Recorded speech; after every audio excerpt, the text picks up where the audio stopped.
Genesis chapter 26. Isaac and Abimelech. There was a famine in the land, distinct from the earlier one, that had occurred in the days of Abraham. And Isaac went down to Abimelech, king of the Philistines in Gerar.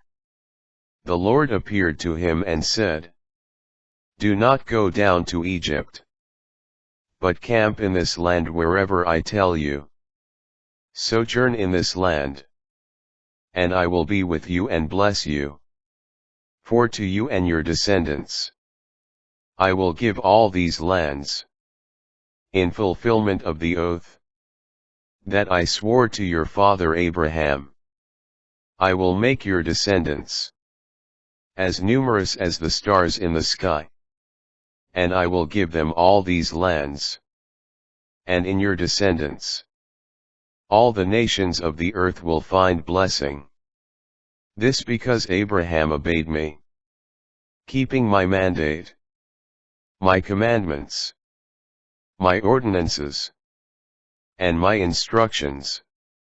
So Isaac settled in Gerar. When the men of the place asked questions about his wife, he answered, "She is my sister." He was afraid that, if he called her his wife, the men of the place would kill him, on account of Rebekah, since she was beautiful. But when they had been there for a long time, Abimelech, king of the Philistines, looked out of a window and saw Isaac fondling his wife Rebekah. He called for Isaac and said, "She must certainly be your wife. How could you have said, 'She is my sister'?" Isaac replied, "I thought I might lose my life on her account."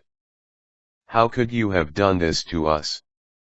exclaimed Abimelech. "It would have taken very little for one of the people to lie with your wife, and so you would have brought guilt upon us." Abimelech then commanded all the people, "Anyone who maltreats this man or his wife shall be put to death." Isaac sowed a crop in that region and reaped 100-fold the same year. Since the Lord blessed him, he became richer and richer all the time, until he was very wealthy. He acquired flocks and herds, and a great workforce. And so the Philistines became envious of him. The Philistines had stopped up and filled with dirt all the wells that his father's servants had dug back in the days of his father Abraham. So Abimelech said to Isaac, "Go away from us. You have become far too numerous for us." Isaac left there, and camped in the Wadi Gerar where he stayed. Isaac reopened the wells, which his father's servants had dug back in the days of his father Abraham, and which the Philistines had stopped up after Abraham's death. He gave them names like those that his father had given them. But when Isaac's servants dug in the wadi, and reached spring water in their well, the shepherds of Gerar argued with Isaac's shepherds, saying, "The water belongs to us."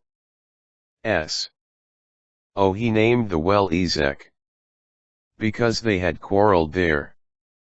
Then they dug another well, and they argued over that one too. So he named it Sitnah. So he moved on from there, and dug still another well. But over this one they did not argue. He named it Rehoboth, and said, "Because the Lord has now given us ample room, we shall flourish in the land." From there Isaac went up to Beersheba. The same night the Lord appeared to him and said, "I am the God of Abraham, your father. Do not fear, for I am with you. I will bless you and multiply your descendants. For the sake of Abraham, my servant. So Isaac built an altar there, and invoked the Lord by name. After he had pitched his tent there, Isaac's servants began to dig a well nearby. Then Abimelech came to him from Gerar, with Ahuzzath, his counselor, and Phicol, the general of his army.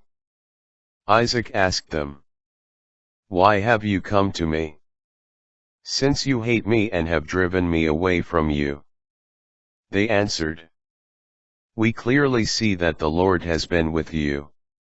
So we thought, let there be a sworn agreement between our two sides, between you and us. Let us make a covenant with you. You shall do no harm to us, just as we have not maltreated you, but have always acted kindly toward you and have let you depart in peace. So now, may you be blessed by the Lord." Isaac then made a feast for them, and they ate and drank. Early the next morning they exchanged oaths. Then Isaac sent them on their way, and they departed from him in peace.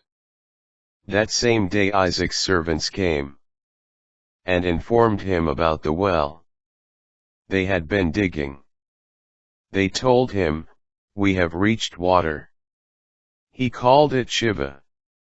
Hence the name of the city is Beersheba to this day. When Esau was 40 years old, he married Judith, daughter of Beri the Hittite, and Basemath, daughter of Elon the Hivite. But they became a source of bitterness to Isaac and Rebekah.